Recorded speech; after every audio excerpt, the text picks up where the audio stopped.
মাত্র 16 বছর বয়সে যদি কেউ ভারতের জোনাল দলের ভাইস ক্যাপ্টেন হয়ে যায়, তাহলে এই সিদ্ধান্তটাকে আপনি ভবিষ্যতের জন্য যুগান্তকারী সিদ্ধান্ত হিসেবে দেখতেছেন, নাকি তাকে একটা বাড়তি চাপ দেওয়া হচ্ছে, সেটা কিন্তু আপনি কমেন্টস করে জানাতে পারেন। আজকে ক্রিকেট পাড়ায় কিন্তু এই ঘটনা কিন্তু খুবই সবগরম। কি কারণে? দিলীপ ট্রফির জন্য ইস্ট জোন দল ঘোষণা করছে বিসিসিআই। এই দলের অধীনক করা হয়েছে ঈশান কিষানকে, কিন্তু সবার নজর কিন্তু কেড়েছে আরেকটি সিদ্ধান্ত, মাত্র 16 বছর বয়সের ভৈভব সূর্যবংশীকে এই দলে ভাইস ক্যাপ্টেন্সি করা হয়েছে। এটার পরে কিন্তু তুলকালাম বেজে গেছে। কারণটা কি? এই ছেলে বয়স মাত্র 15 পেরিয়ে 16, এই বয়সের বাকি ছেলেরা কিভাবে আন্ডার-19 দলে জায়গা পেতে পারে ওই স্বপ্ন দেখতেছে, কিন্তু তাকে করে ফেলা হয়েছে ভাইস ক্যাপ্টেন। এখন অনেকেই কিন্তু প্রশ্ন তুলতেছে, এখন কি দরকার ছিল? তার বয়স কি পেরিয়ে গেছে? তার দিন কি পেরিয়ে গেছে? তিনি এখন ভালো খেলতে পারতেছেন, তাকে সুযোগ দেওয়া দরকার ছিল, তিনি কিভাবে নিজের ক্রিকেটকে ইমপ্রুভ করতে পারবেন। কিন্তু না, আপনারা তার প্রতি একটা বাড়তি চাপ করে দিচ্ছেন। এখন এটার বিরুদ্ধে আপনি কি কথা বলবেন, নাকি এটার পক্ষে আপনি কথা বলবেন? যারা ঘরোয়া ক্রিকেট লিগে 10 থেকে 12 বছর ধরে সার্ভিস দিতে পারতেছে, তারা কোন ধরনের অপরাধ করছে, কিংবা তারা কি যোগ্যতা বিধান না? এই ছেলেটা মাত্র 1 থেকে 2 বছর হয়েছে, তার তো কপাল ভালো, সে সোনার চামচ মুখে দিয়ে জন্ম নিয়েছে, এমনকি তার ব্যাটে সুন্দর মতো বল লাগছে, এই কারণে তার এত হাইপ হয়ে গেছে। এই জন্য কি তাকে ক্যাপ্টেন্সি দিতে হবে এত অল্প বয়সে? সে কি পরীক্ষিত? এটা কিন্তু আমার কথা না, ভারতীয় গণমাধ্যম কিন্তু এই ধরনের কথা কিন্তু বলতেছে। অনেকে আবার প্রশ্ন তুলতেছেন, এত অল্প বয়সে একজন ক্রিকেটারের কাঁধে এই ধরনের নেতৃত্ব চাপিয়ে দেওয়ার কি প্রয়োজন ছিল? সে কি আগে নিজের ক্রিকেটটাকে আরেকটু প্রতিষ্ঠিত করতে পারতো না? সে কি আরেকটু ভালো ক্রিকেটার হওয়ার জন্য চেষ্টা করতে পারতো না? এখন আমি কি বলতে পারি? যারা সমালোচনা করতেছেন তাদের কথা কিন্তু আপনি একবারে ছেড়ে ফেলে দিতে পারবেন না। তারা বলতেছেন ক্যাপ্টেন্সি মেটেরিয়াল কিন্তু এটা একটা বড় জিনিস, যারা ক্যাপ্টেন্সি করতে পারতেছে এটা কিন্তু একটা বিরাট জিনিস। কি কারণে? ড্রেসিং রুমের সমালোচনা আপনাকে হজম করতে হবে, আপনাকে সিনিয়র প্লেয়ারদের সাথে ভালো মতো কমিউনিকেশন করতে হবে, মাঠে কঠিন সিচুয়েশনে আপনাকে কুলকাম অবস্থায় ভালো সিদ্ধান্ত নিতে হবে। এমনকি আপনার দল যখন একটু আন্ডার পারফরমেন্স করবে, তখন সাংবাদিকরা যখন আপনাকে প্রশ্ন করবে, তখন কুলকাম অবস্থায় সকল প্রশ্নের সঠিকভাবে উত্তর দিতে হবে। একটা 15 বছরের ছেলে কি এত ভালো করে সকল কিছু হ্যান্ডেল করতে পারবেন?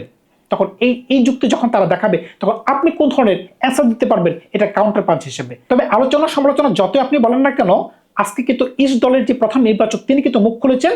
প্রবাঞ্চল মল্লিক তিনি কিন্তু বলেছেন, আমরা কিন্তু তাকে সরাসরি ক্যাপ্টেন বানাই নাই, তাকে কিন্তু আমরা ভাইস ক্যাপ্টেন করছি। ক্যাপ্টেন কাকে করছি? ঈশান কিষানকে। মূল দায়িত্ব কিন্তু তিনিই করবেন, যেহেতু তিনি অ্যাজ এ কিপার তিনি কিন্তু সবসময় মাঠে সরব থাকতে পারবেন, এমনকি 90% সিদ্ধান্ত তিনি নিতে পারবেন। কিন্তু ভাইস ক্যাপ্টেন হিসেবে তাকে দেওয়া হয়েছে, কারণটা কি? তিনি কিন্তু নিজের জন্য খেলেন না, দলের জন্য খেলেন। প্রবাঞ্চল মল্লিক কিন্তু আরো কিছু যুক্তি আজকে দেখাইছেন, ওই যুক্তিগুলো কিন্তু আপনি একদম ছেড়ে ফেলে দিতে পারবেন না। তিনি টান দিয়েছেন আইপিএল এর পারফরমেন্সকে। ভৈভব সূর্যবংশী যখন আইপিএল এ খেলতে পারতো রাজস্থানের হয়ে, তিনি কিন্তু কিছু ক্রুশাল নক খেলছেন। ক্রুশাল নকের মাঝখানে তার কিছু ইনিংস আছে, তিনি 90 উপরে ব্যাটিং করতেছেন, কিন্তু 90 উপরে যখন তিনি ব্যাটিং করতেছেন, তিনি কিন্তু 1-2 রান করে নিজে সেঞ্চুরি করতে পারতেন, কিন্তু দলকে জিতানোর জন্য কিংবা দলের রান বর্ধন করার জন্য তিনি কিন্তু ঝুঁকি নিয়ে 4 ছক্কা মারার চেষ্টা করতেন। ওই সময় কিন্তু তিনি নিজে আউট হয়ে গেছেন। এটাকে কিন্তু বলা হচ্ছে মানে তিনি নিজের জন্য খেলেন না, তিনি দলের জন্য খেলেন। এই ধরনের ক্রিকেটার যদি দলের ক্যাপ্টেন না হতে পারে, তাহলে কারা হইতে পারবেন? এখন তো এই প্রসঙ্গে কিন্তু আমি কিন্তু একমত। আবার তিনি কিন্তু আরো কিছু যুক্ত করছেন, তিনি যখন বিহারের হয়ে খেলতেন, তিনি কিন্তু বিহারের ভাইস ক্যাপ্টেন ছিলেন। এমনকি আন্ডার-19 হয়ে যখন ভারত বিশ্বকাপ জিতেছিল, ওই দলেরও কিন্তু তিনি ভাইস ক্যাপ্টেন ছিলেন। তার মানে কি? তিনি বুঝাতে চাইছেন তার মাঝখানে কিন্তু এই জিনিসটা কিন্তু আগে থেকেই ছিল, তার প্রতি কিন্তু বাড়তি কোনো এফোর্ট দেওয়া হয় নাই। আমার মতে প্রত্যেকটা সিদ্ধান্তরই দুটি দিক থাকতে পারে, একটা ভালো দিক, একটা খারাপ দিক। যদি কোনো কারণে ভৈভব সূর্যবংশী তিনি নিজেকে প্রতিষ্ঠিত করতে পারেন, এমনকি তিনি দেখা দিতে পারেন যে তিনি মোর দেন ক্যাপেবল, তাহলে কিন্তু ভারত কিন্তু চিন্তামুক্ত আগামী 10 বছরের জন্য ভারত কিন্তু একজন ক্যাপ্টেন কিন্তু পেয়ে যাবে। আর যদি কোনো কারণে তিনি ব্যর্থ হয়ে যান, সচিনের মতো, সচিনকে কিন্তু ব্যাক টু ব্যাক 2বার কিন্তু ক্যাপ্টেন করা হয়েছিল, তিনি কিন্তু ক্যাপ্টেন্সির ভারে নিজের ব্যাটিংটাকে ভুলে যেতেন। যদি এরকম হয়, তাহলে কিন্তু ভৈভব সূর্যবংশীকে ভারতের ক্যাপ্টেন হিসেবে আমরা কোনোদিনই দেখতে পাবো না। সুতরাং বুঝতেই পারতেছেন তর্ক বিতর্ক থাকবে, কিন্তু যে একটা সিদ্ধান্ত তারা নিয়েছে সেটা কিন্তু খুবই বোল্ড একটা সিদ্ধান্ত। কারণ একটা 15 বছরের ছেলেকে আপনি একটা দলের ভাইস ক্যাপ্টেন দিয়ে দিবেন, যেখানে মোহাম্মদ শামির মতো বড় প্লেয়ার খেলবে, তার থেকে দ্বিগুণ বয়সের প্লেয়ার কিন্তু এই দলে খেলতে পারে। সুতরাং বুঝতেই পারতেছেন এটা কিন্তু এত ছোট একটা সিদ্ধান্ত ছিল না।